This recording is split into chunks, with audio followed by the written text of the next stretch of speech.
Good evening, everyone. I'm Julie Lytle, the Executive Director of Province One and the host for tonight's conversation. We're gathered for Deacons Talking on the Road to Emmaus, which was designed to be able to help deacons share stories about the wonderful ministries that they're doing so that we can learn from them about what they're doing and be able to share their wisdom with the possibility of catalyzing new ideas in our own. It's all based on the story of Cleopas and the other disciple who were walking on the road to Emmaus and recognized Jesus in their midst after talking about all of the things that had happened in Jerusalem, and hopefully inspired hope for them to return to Jerusalem, sharing their experience of the resurrected Christ and renewing their ministry with confidence in the community. We're hoping that this will give you a time to think about your ministry and the possibilities of others and to be able to share that with one another. It's all a part of this program, which is co-sponsored by the New England Deacons Network and the Episcopal Province of New England. We post all of these programs. They are recorded on the Province One website after things are finished. So probably by tomorrow, you'll be able to watch the recording again. So tonight we're going to hear wisdom from Janice Grinnell and Stannard Baker. They both helped us in the pre-General Convention time to anticipate some of the legislation that was happening during General Convention this summer. And we have invited them back to give us a deacon's perspective on all of the things that transpired while we were in Austin for the General Convention this summer. So without further ado, Jan and Stan, thank you very much for sharing your stories and welcome. Thank you. Jan and I were talking a little before we began, and we both agreed that this was a very powerful, moving, even life-changing General Convention. Last time Jan ran the slideshow, this time I'm going to, but we'll both share equally. And I'm delighted to be here. I did a presentation for Adult Forum at the Cathedral Church of St. Paul in Burlington in August, and so some of my slides are taken from that. Jan, do you want to say something about your slides and what you've been doing? Sure. Thanks, Dan. I, too, am very pleased to be able to be part of this presentation because this was my second General Convention that I've attended, and this one was absolutely powerful, inspiring, and as I said earlier to Stan and Julie, it made me very proud to be an Episcopalian. And so I look forward to being able to share some of the experiences that we had. So this, I have to get my cursor over here. There. This was the 79th General Convention of the Episcopal Church. Our first General Convention was in 1785. If you were with us in the spring, you remember that the General Convention has two houses, the House of Deputies and the House of Bishops. Jan and I were both deputies in the House of Deputies, me from Vermont and Jan from Rhode Island. Jan, do you remember how many deacons there are on the floor? I believe it was in the 40s. It's inching up from what it used to be, but it could be more. Absolutely, because we had 800 deputies, 400 clergy, and 400 lay deputies, and we need more deacons for sure.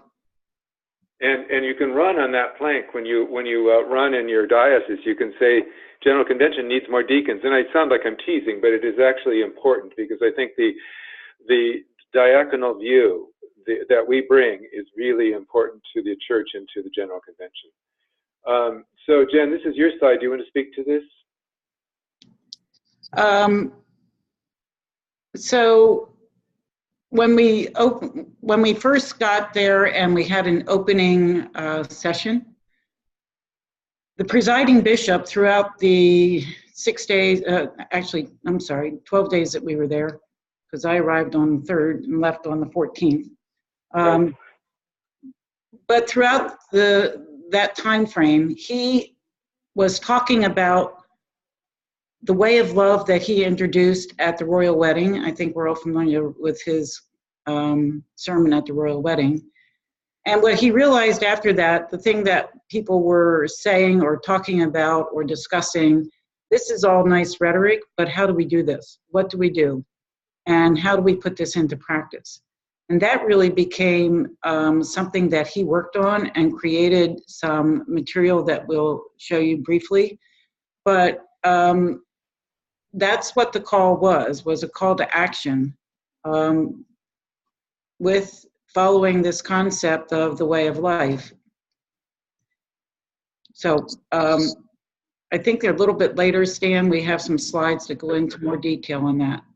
We do. I just wanted to point out that what you said is that there were a record number of resolutions acted on in this General Convention, 517.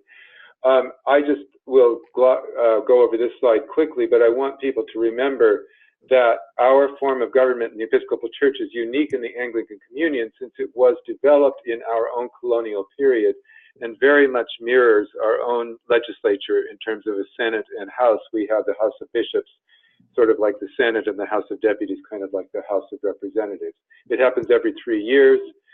Every resolution that is brought gets either dealt with in legislative committee or voted on the floor. Both the House of Bishops and the House of Deputies have to concur in any resolution for it to move forward. Everything is in the Blue Book beforehand, and if you go to the General Convention website now, and you can still click on Virtual Binder, you can find all of the resolutions, what happened to them, and they are organized alphabetically, they're organized by subject matter, they're organized by the committee that dealt with them. So I recommend that to you if you want to run down any particular interest that you have. I just put this up so you can see the 12 days that Jan was talking about.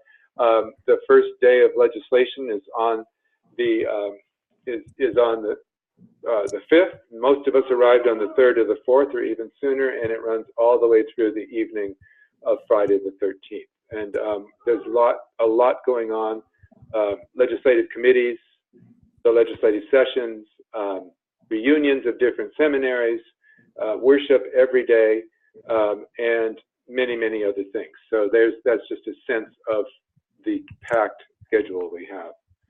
This is actually a picture of the convention center in Austin, taken from the back, and you'll see people are arranged by diocese. You can see the little blue standards that have the name of each diocese on them, and there's a dais up front where the president sits and the people who are helping her run the parliamentary process.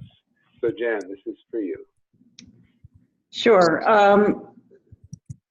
Throughout the process, one of the things that always has to happen at General Convention is we need to come up with a budget that will carry the Episcopal Church through the next triennium.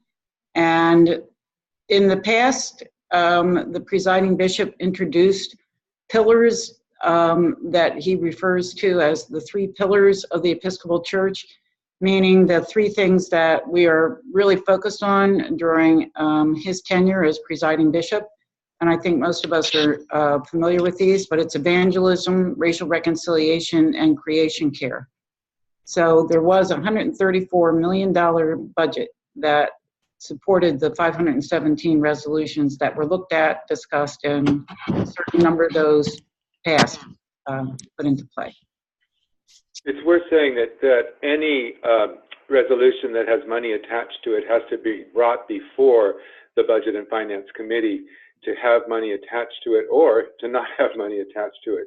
So there are quite a few, not hoops to jump through, but important processes that happen. And I think it's safe to say that the convention does not spend money foolishly. Certainly more people ask than there is money to go around. That's why the committee has to meet and allocate certain amounts to each resolution that requires money. So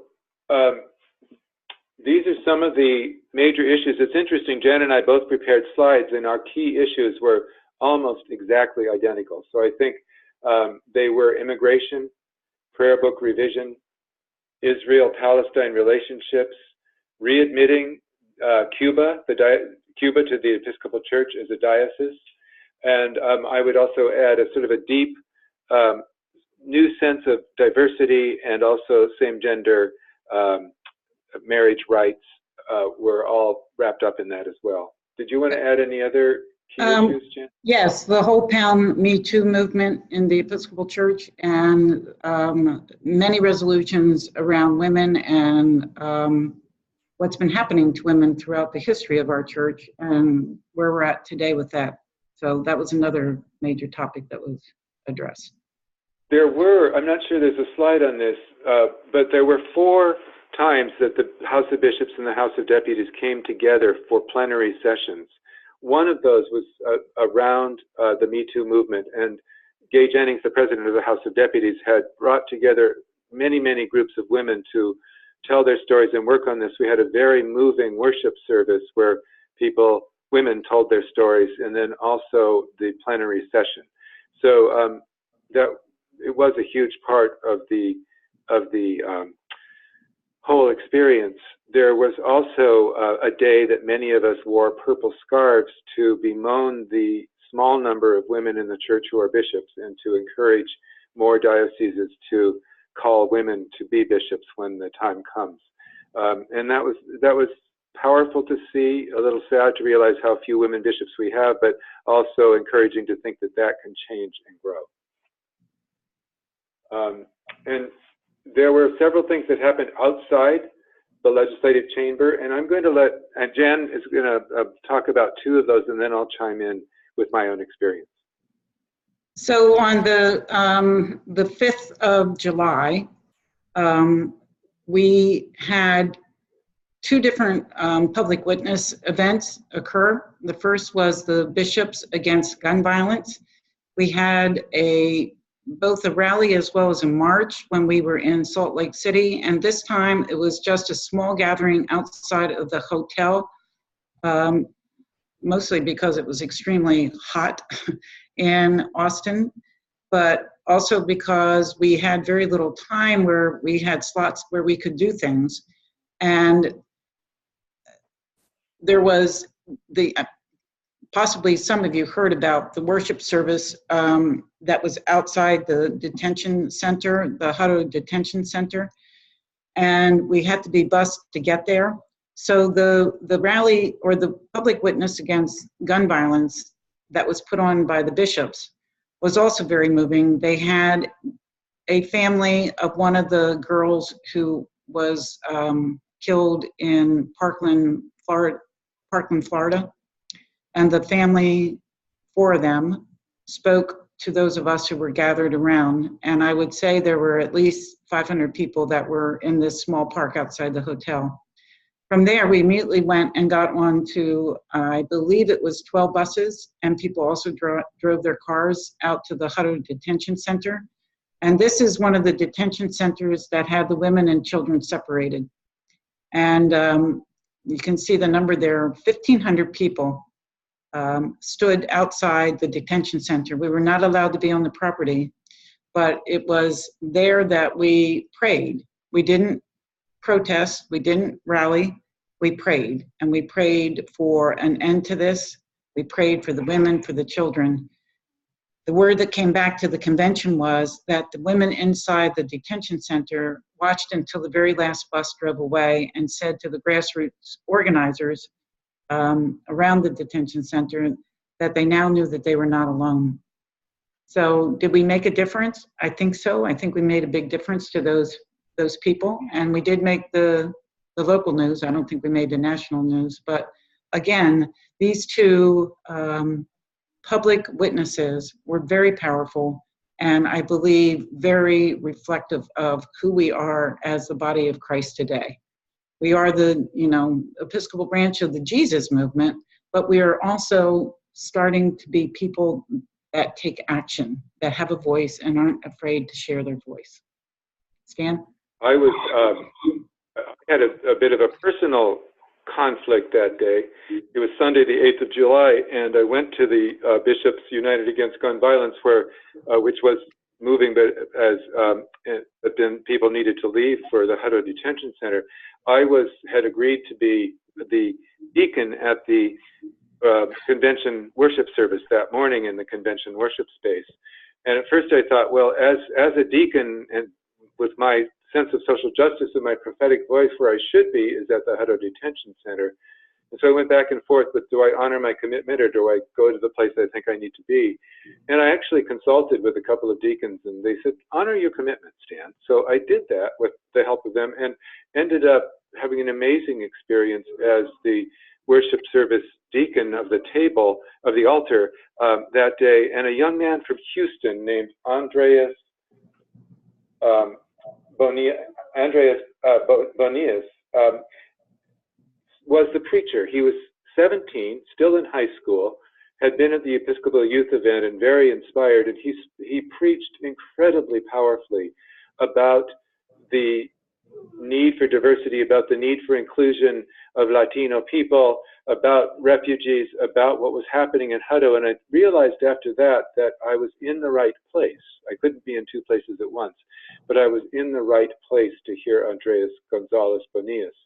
At the end of this slideshow, I put a link to the media hub for the General Convention, and all of these sermons from the presiding bishops, everyone's sermons are on there and available and well worth looking at. And I recommend to you Andreas's sermon as well, because I was incredibly moved, and it really related to what was happening in terms of immigration and what was happening in Texas at that moment. So that was a powerful experience for me. And the last event was the revival service, where the presiding bishop went further with this way of love and the practices of a Jesus-centered life. I hope most of you have seen what you see on the screen now. This is what he introduced. This is where it was introduced to the Episcopal Church. So that in terms of the way of love, that we have these 7 practices that we become familiar with, and that helps us to have more of a Jesus-centered life. And when you get to go out into the world, which is what we're all called to do, that when we do that, that we're based in a spirituality that is so deep that the love comes out of us because it wants to be out, not because it should be out. We aren't doing it because we should be doing it, but we're doing it because that's the thing to do, and it becomes part of who we are. And Stan, the next slide, please. Yes. So this is more detailed than that. And this document itself is also on the Episcopal Church website. And I really encourage you. I actually preached a sermon at my church about this because, again, you know, we encourage people to do things, but we don't give them the tools that they need to practice it. And the fact that the presiding bishop, from the time of the royal wedding to when we got to the convention center, had put this together. And I don't know if it was put together before the wedding or not, but the point being is this is a wonderful resource, and I encourage you to use it in the parishes where you're assigned liturgically and introduce it to them. And I would point out, one of those things is rest. When we, because I think as we tend to work very hard and are often the movers and shakers in our faith communities, and we also need to rest. And I think that's probably what worship is for. And I was glad to see that on there as well. And it's the hardest one for me. Yes, for all of us, I think. So why don't you start with this, Jan, and then I'll come in with some more on it. Well, actually, this is where Stan has left his mark through at least 2 general conventions, and I don't know when you got started on all this, Stan, but this is where, in the past, we had the trial liturgies, and we were given the go-ahead that we could bless same-sex relationships, and then we eventually got to where we could actually marry same-sex couples. And there was one stumbling block that existed throughout all the wonderful things that we were able to do and the progress that we had made, and that was bishops still had the authority and the right and permission of the larger church to not allow these things to happen, that they could suggest that people go to another diocese or what have you. But the work that Stan did with this is phenomenal, and I really want you to pick up and talk about it, Stan, because you are the expert. There's a lot of interesting stories here. I've been working on it for some time. I was first asked to be by Bishop Tom Ely on the Bishop's Task Force in Vermont on same-gender blessing, along with the Dean of the Cathedral then, and we created a rite and the theology behind it and materials for priests to use and others and deacons to use in preparing couples for marriage. Then that got transformed into the task force in Province 1 to do the same thing, which I was on. Then I was asked to be on the Blessings Task Force, which met for 3 years and brought our work to Indianapolis. And then I was on the Marriage Task Force that brought our work to Salt Lake City and on to Austin. So I've been at it for a long time. What we did this time in the task force on marriage is to bring liturgies forward that could become part of the prayer book. We already have liturgies that are authorized for trial use, including prayer book language, but we were going to attempt to begin the process of changing the prayer book in this convention. It takes 2 conventions to make any prayer book change, to kind of finish the process. In our task force, we were also aware that there were 8 dioceses that did not have full access to same-sex marriage and 3 where the bishops were forbidding it. And it was very important to us that we be able to assure same-sex couples that they could be married in their diocese, in their parish, by a priest who wanted to marry them. So we brought an A resolution, I believe it was 8-5, it might have been 6-8, to the convention. And there were many bishops who felt that could not pass. And so they brought another B resolution, B012, and Jan's bishop, Nick Knisley, was one of the group of bishops that put this together because they felt it could pass the House of Bishops. So we received it in our task force. We realized that our A resolution probably would not pass the House of Bishops because some of the traditionalists were so opposed to changing prayer book liturgies too quickly. And there are still some dioceses that are very much, where the bishops are against same-sex marriage. So we came up with a rather grand compromise, which was difficult at first, but we took B012 that the group of bishops had put together, and a group of us stayed up until 1 in the morning writing amendments to B012 that would include the essential parts of the A resolution and incorporate them in B012 in a way that we felt the convention, that both houses of convention could pass. And while those things are difficult, while they're happening, one of the, I think, wonderful pieces of General Convention is that the process of legislation, which includes conflation of resolutions and includes compromise, often ends up with a longer lasting and perhaps even better product. So what we have in B012 is the assurance that same-sex couples can be married by their priest in their parish. It says that canon law states that that really is the priest's duty to say yes or no, not the bishop's. The bishop's duty is only to be called in if there's been a divorce, and that will remain true in both opposite gender and same-sex marriages. But it gives the power to say yes or no to the priest. And that was very important. We felt that the LGBTQA+ community couldn't move forward without that. And we then took out our desire to start changing the prayer book right away and put our desire for the rights to be in the prayer book into a longer-term 6-year process of prayer book revision that looks at, I'm going to come back to this, but that looks at expansive language, gender language, it looks at creation language, and it looks at many of the things that people have really been looking for in the prayer book.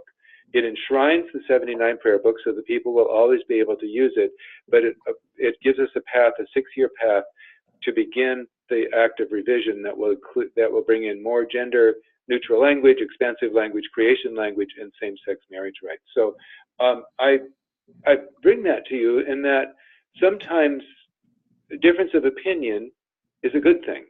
Talking across differences is a good thing, and the compromises that arise from it often bring us to a solid, more sustainable place than we were before the legislative conversation began. So, Jan, you want to do the stories of women? I would just like to follow up one thing with what you were saying, Stan, and you were using the word compromise, and the thing that kept coming in my mind was collaboration. Yes, thank you.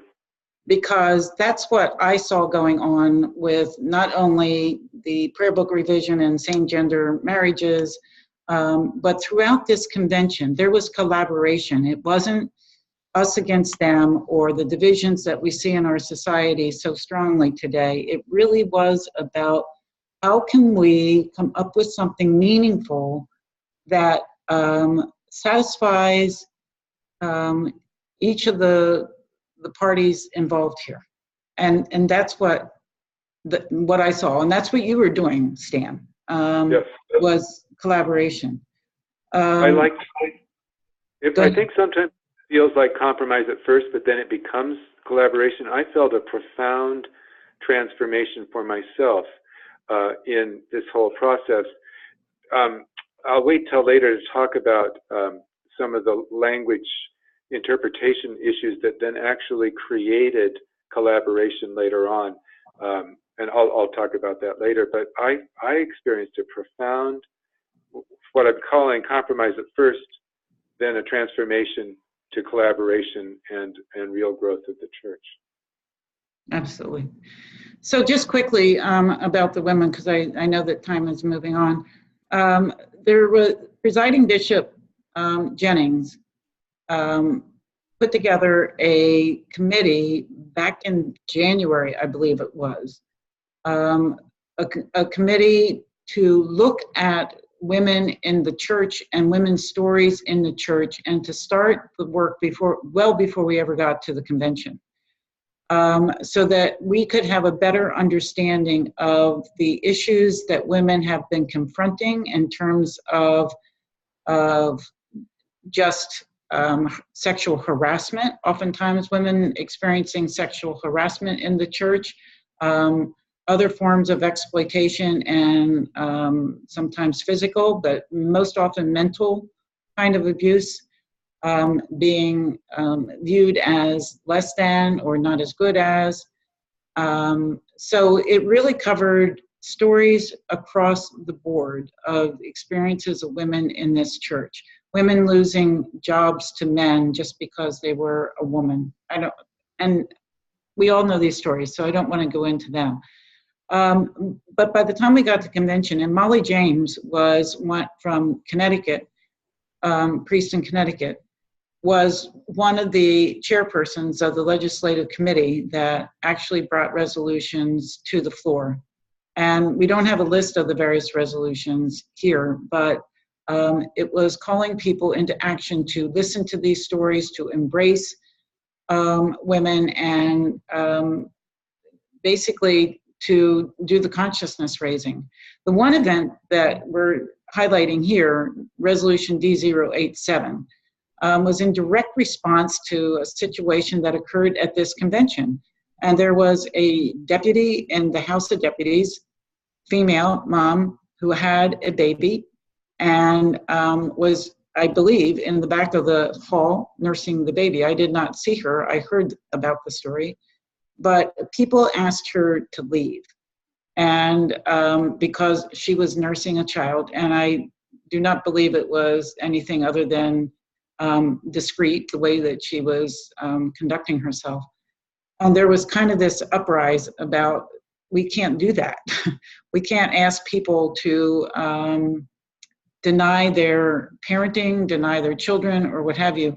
And anyway, so the issue came before our legislative process, and Resolution D087, coming out of the House of Deputies, was passed, and then the bishops concurred that deputies do have the right to bring infant children onto the floor in the House of Deputies to feed them. And it might be a dad feeding with a bottle.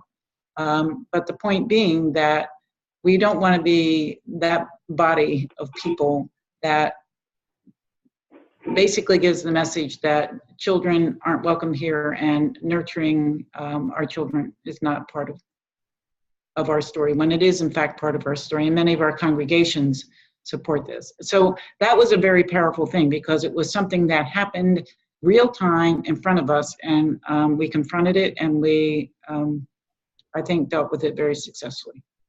Thanks. I think we were demonstrating separated from their parents. It kind of goes along with that. I think what happened is that the mom was coming through the checkpoint where they check us all for our credentials to get on the floor, and was not allowed to come onto the floor with her infant.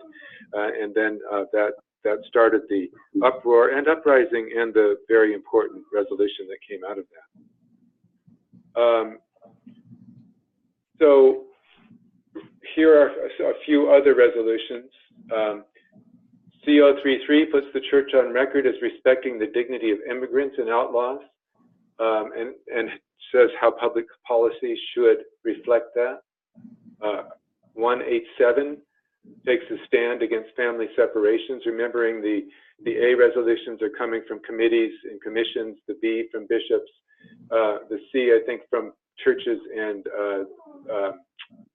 I'm forgetting one. Anyway, D for the House of Deputies. Right, D for deputies.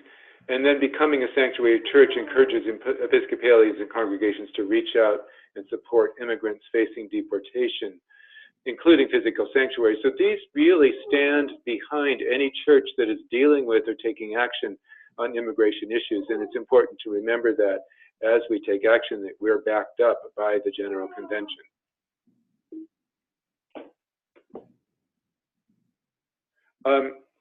One of the very big issues in this General Convention was injustice in Israel and in the Palestinian conflict. We talked about this at length. As Jan's written here, there were 15 resolutions submitted. 6 passed both houses. So Jan, do you want to talk about those? Because this is your slide, and I think you're probably more articulate about it. Actually, I'm not. The thing that amazed me, and being completely transparent, was that at the previous General Convention, apparently by the end of the General Convention, we had such little time left that the Israeli-Palestinian conflict was not addressed. There were resolutions that were not able to be dealt with justly, I guess. Is that your understanding? Yes, that's correct. So the one, and I don't want to go into divestment and all that kind of stuff because it gets very complex. I think the overall point is that this is not a simple issue. And there are people who, within our church, who feel very strongly about two sides of the issue in terms of the Israeli perspective and the Palestinian perspective. And it is not an easy issue to deal with. And there are consequences, even with something as simple as the whole occupation concept. This has been going on for centuries. And to think that we in an Episcopal church can resolve it or even come to an agreement amongst ourselves is, it's a stretch. So the fact that 6 were passed, I think, was a good thing. And in terms of going into details on those, Stan, I am not an expert with that. So I'm going to leave people to research it on their own. The major conversation was around the issue of divestment. And of course, there were some people there who felt there were sort of two sides to that. One is if we keep our investments in companies and institutions that are part of the whole Israeli-Palestinian conflict, then we can make a difference at the shareholders' meetings. Then there were other people who felt that that really doesn't work, that you don't have a voice, and that the most powerful thing is to divest, particularly from anything that is creating weapons or arms or any implements of oppression in Israel and Palestine. What came of all of that was that both houses passed an agreement to abide by a resolution that came out of the Evangelical Lutheran Church of America, the ELCA, which is a very good, thoughtful statement about Israel and Palestine, and that is available online, so I would refer people to that. And then some of the things that happened on the floor, some by accident and some on purpose, were some of the most moving things that happened. There was a conversation about whether to readmit Cuba as a diocese in the Episcopal Church. During the Castro Revolution, they stopped being an Episcopal Church diocese. There were because it was impossible for people to travel there without being arrested. The Castro government was so anti-church that it put church people at risk. So they stopped being a diocese. But there was a huge, wonderful, deep feeling that they needed to come back, and they needed to come back now, even if there were some canonical things that were not worked out yet. So they did, and they are going to join Province 2, which includes New York, New Jersey, and Haiti and the Virgin Islands. It's important to know that Haiti, just by the by, is the largest diocese in the Episcopal Church.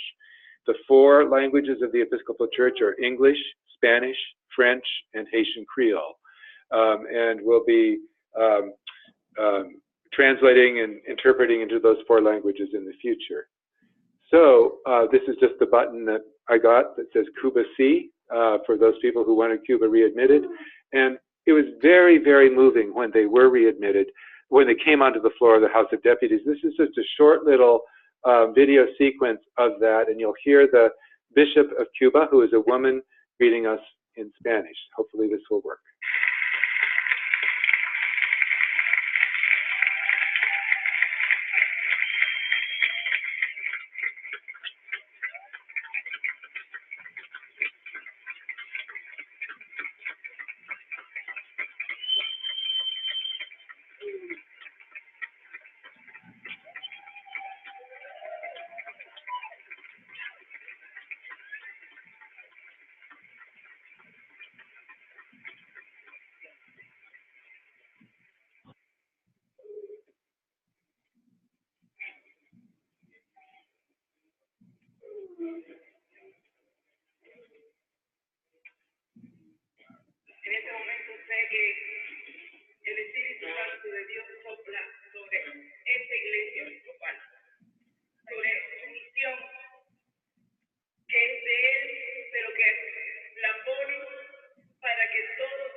And there you have it. And they were seated as a deputation with their own, you see the Cuba deputation sign there on the floor. And it's hard to say how moving that was.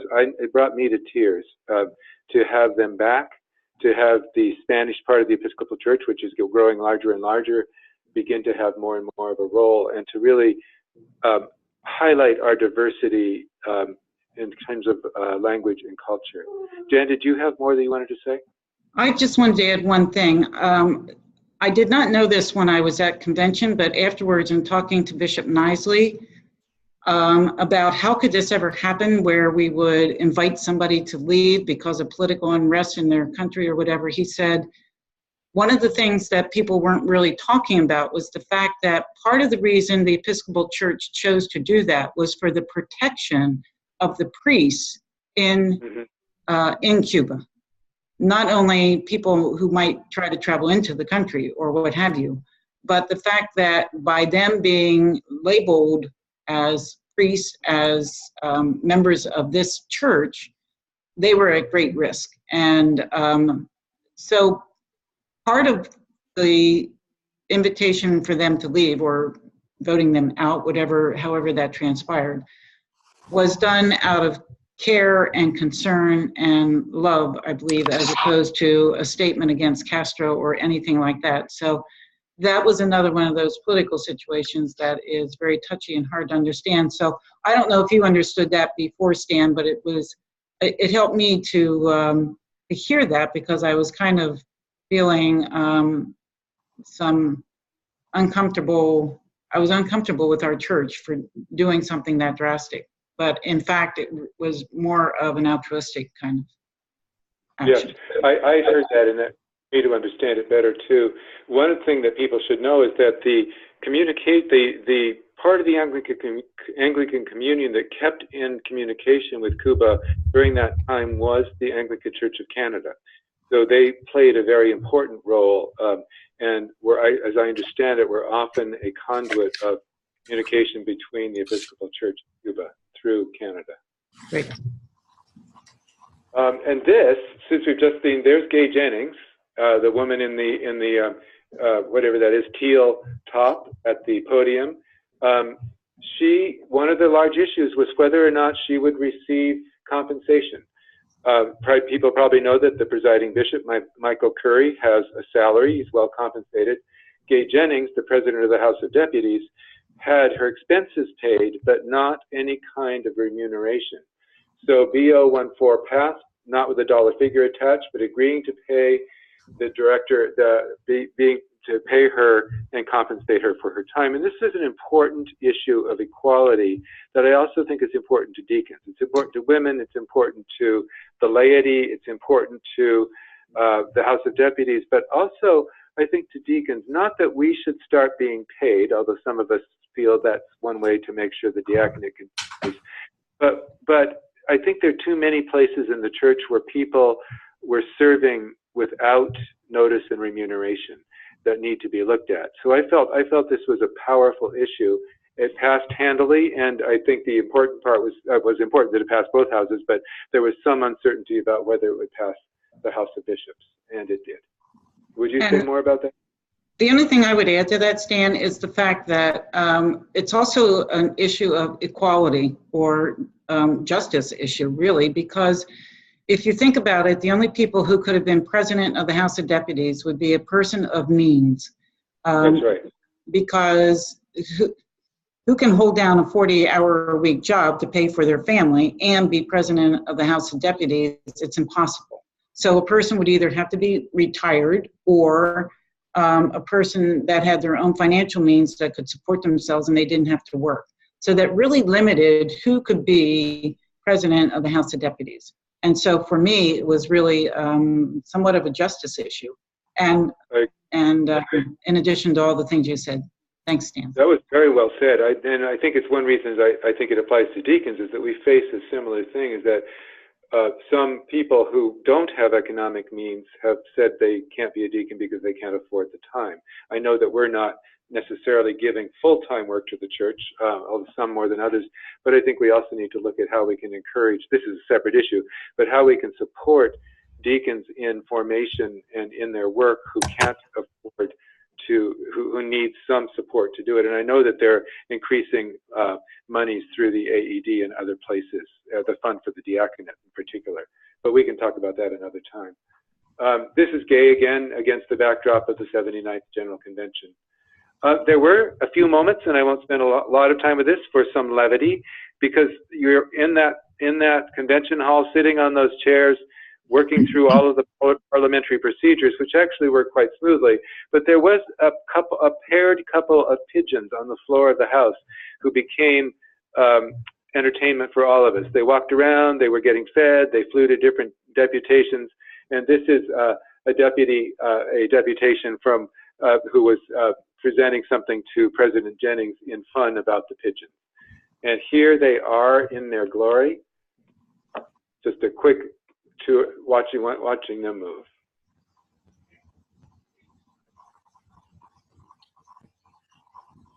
So some moments like that. I wanted to talk about DO 78 just briefly, because I noticed someone sent in a question or comment about expansive language. Through the committee that I was on, which was a very popular committee that had lots of people even coming in buses from Dallas to talk about same-sex marriage and prayer book revision, a group of women who are priests brought DO 78, which is to authorize expansive language for trial use in the Holy Eucharist Rite 2. It passed, and it now exists. There is trial language for A, B, and D. The group, some of the liturgists, for reasons I can't tell you, felt that C was too hard to tamper with at this point, but Eucharistic prayers A, B, and D have expansive language, which we've begun using at the cathedral. already. So it is out there for you.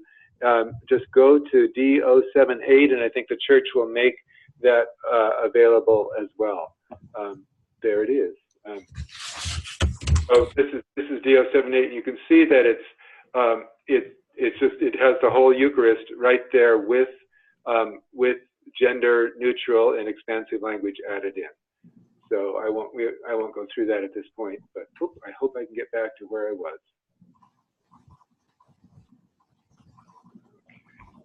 There, good. And I wanted to say something about this thing that I'm calling realizing real diversity. I think we have always strived for diversity and have been successful in various levels, but I think it became painfully aware in this General Convention that there are not enough women as bishops or priests or deans of cathedrals. There are not enough women in roles of leadership. There are not enough people of color on legislative committees and interim bodies. There are not enough Spanish-speaking people.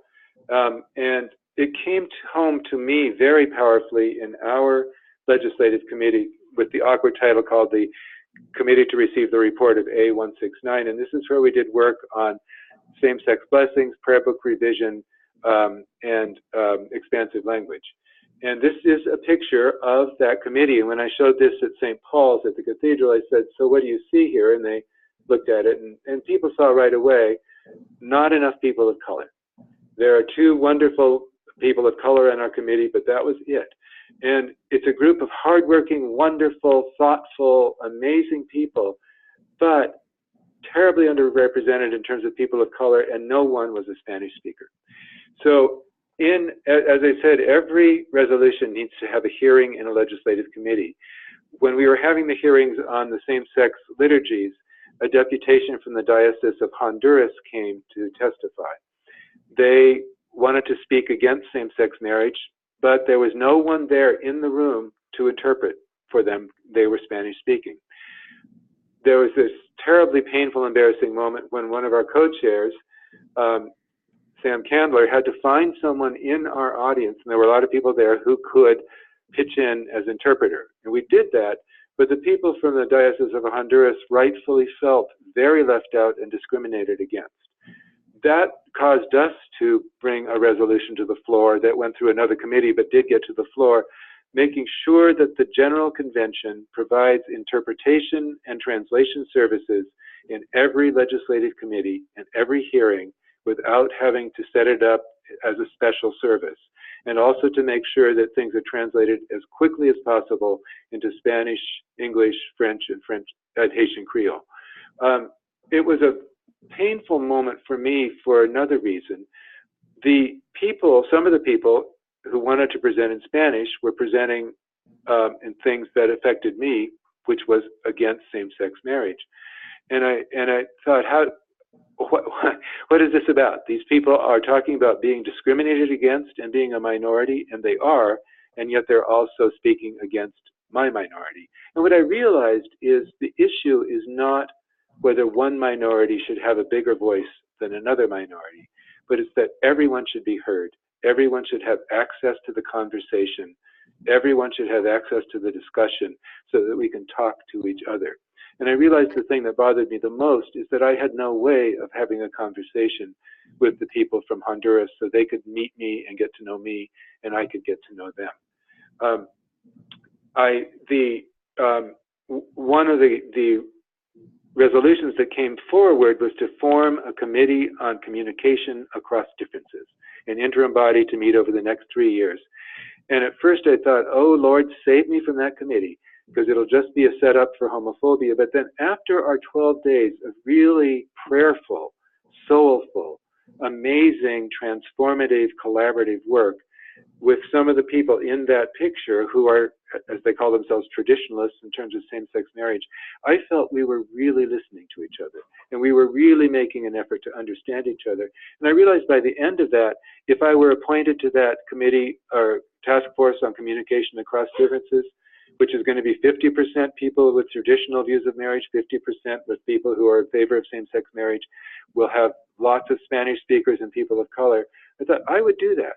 That's an important part of our work of reconciliation in the church is to learn to listen to each other. So that's my speech, partly on what I'm calling real diversity. I did put this slide in because this is Carly Hughes, who's the recently elected Bishop of Newark, not a woman of color. It's and she's an amazing person. She was on the task force with us, and on the marriage task force, and I just think she's wonderful. And she's a sign of things to come.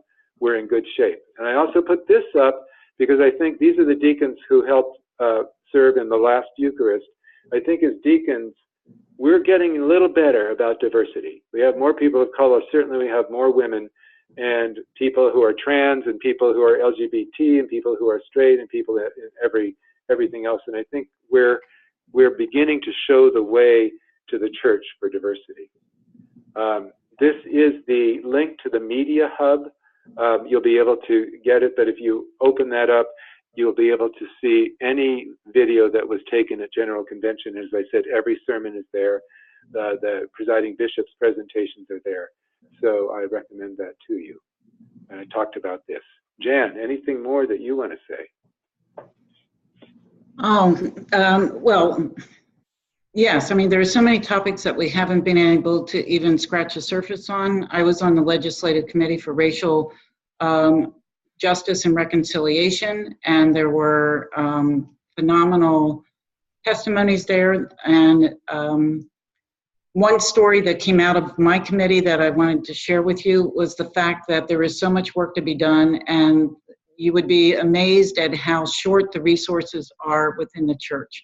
And in the Legislative Committee, when it came time to talking about money and funding and what would we go to the Budget and Finance Committee asking for, somebody said, well, we got $1 million the last time, and we know that the budget is less this time, and so we should ask for less. And I said, how much do you think that we need? And they said, unlimited. I said, 10 million? They said, yes. And I said, so why don't we ask for 5 million? And they said, well, we can't do that. And I said, sure we can. We can ask, and they can say no. But the reality is we have to keep in front of people that this work is critical, it's important. And so they ended up, we testified for the 5 million, and knowing that we would not get that. And we didn't get the million, but we got 750,000, which I thought, that's probably not what we would have gotten if we hadn't asked for the 5 million. And then prior to the end of convention, we found out that we had a matching gift of 750,000 from the Episcopal Church women. And I just wanted to put in a plug for the Episcopal Church women because they are amazing, they're phenomenal, and they're outstanding. The other thing I wanted to do is say that Mary Lee is on the phone, and she was also a deputy, and I was wondering if she wanted to jump in and share anything before we opened it up. Is she still here? Did she drop off? Well, Mary Lee's from Maine, and she's another deacon who actually served on a legislative committee as well. So I think that's it, Stan. Again, it made me very proud to be part of this body of Christ, and just invite people to be engaged. I invite deacons to get involved with the governance of our church. There's so much for us to do in the world, but there's a lot for us to do in the church too, so that we can enable the laity to do it in the world. I think that for talking about the racial diversity piece, because that was very important. I think that the Episcopal Church really can. This thing about being the Episcopal branch of the Jesus movement is really real. And I think we have the ability to lead other faith groups into a new way of being. And it's very powerfully moving. I was wondering, Jan, too, I'm sure there may be some questions. Do you want to say something about the AED meeting in the spring? Because the AED, I think we said this in our last thing, is more and more present at General Convention. Yes. Not only do they have a booth, but the group is lobbying. We meet together. There's constant talk about what resolutions the AED wants to support. And I think it's no longer this kind of atmosphere with who are these people and what right do they have. But I think that the rest of the church is beginning to realize that the AED is a powerful voice in the church and will continue to be so and even grow. So that made me think about the meeting in the spring. Right. I think you're referencing the triennial meeting for the Association for Episcopal Deacons, which is going to be in Providence, June 6th through the 9th. And the presiding bishop will be with us for the opening Eucharist as the preacher. He will be a keynote speaker. And the theme is the power of hope through reconciliation and relationship, or reconciliation through conversation and relationship. Look it up. But I encourage everybody to come to that because it's going to be an opportunity for deacons to do more work and hear from other deacons throughout the country, the work that they are doing. So thanks for the plug, Stan. Plus field trips to Newport, Rhode Island, to Trinity Church Newport for the Saturday evening closing Eucharist. The attendees will be bused down to Newport and have an opportunity to spend the evening in Newport and then come back by bus. The thing that we don't talk about is there are only 280 slots. So based on the hotel where we are and the ballroom that we will be meeting in and the meeting spaces, we can only have 280 people. So when it opens up, sign up immediately. Mm-hmm. Back to Julie. So I'm very grateful for both of you sharing your stories at the General Convention.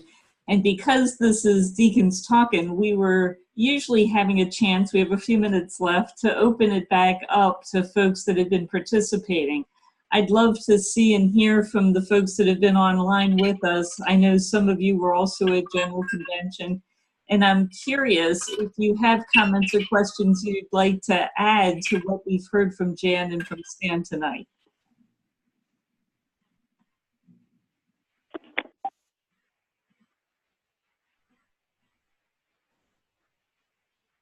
You have to unmute to speak.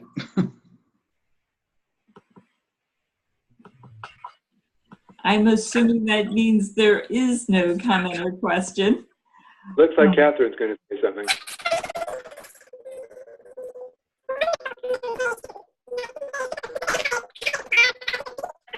Oh my heavens. I've never seen that happen before. Catherine, you sounded like you were on a high-speed record. Can you try that again?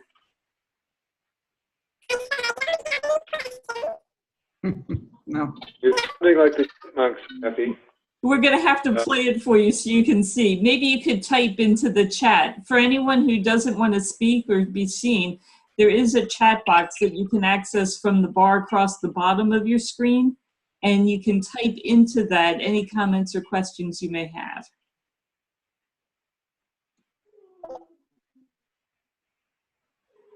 I know for myself, one of the things that I felt was a real powerful shift was that the Episcopal Church seems to have moved from the foundation of evangelism to looking at concrete actions for forming people and giving us ways to act in faith. And that was demonstrated by some of the stories that you shared, by going to the Immigration and Detention Center, as well as to have some of the commentaries with gun violence. I'd love to hear more from folks if you have awareness of ways that things are being put into practice in your locales.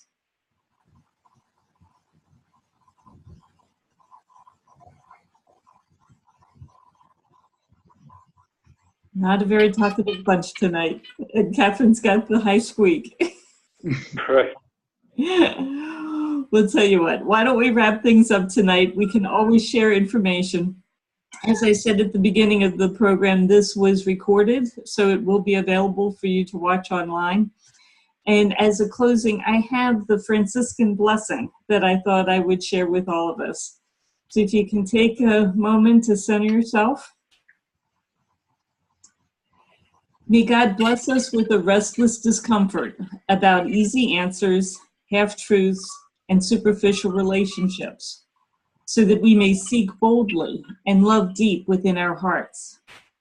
May God bless us with holy anger at injustice, oppression, and exploitation of people, so that we may tirelessly work for justice, freedom, and peace.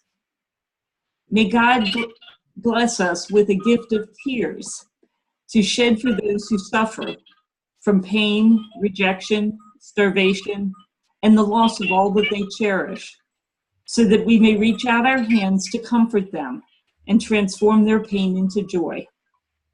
And may God bless us with enough foolishness to believe that we really can make a difference in the world, so that we are able, with God's grace, to do what others claim cannot be done. We ask this all in Christ's name. Amen. Amen. And Thank you for spending time with us this evening. We hope to see you next month. Have a great evening. Bye-bye.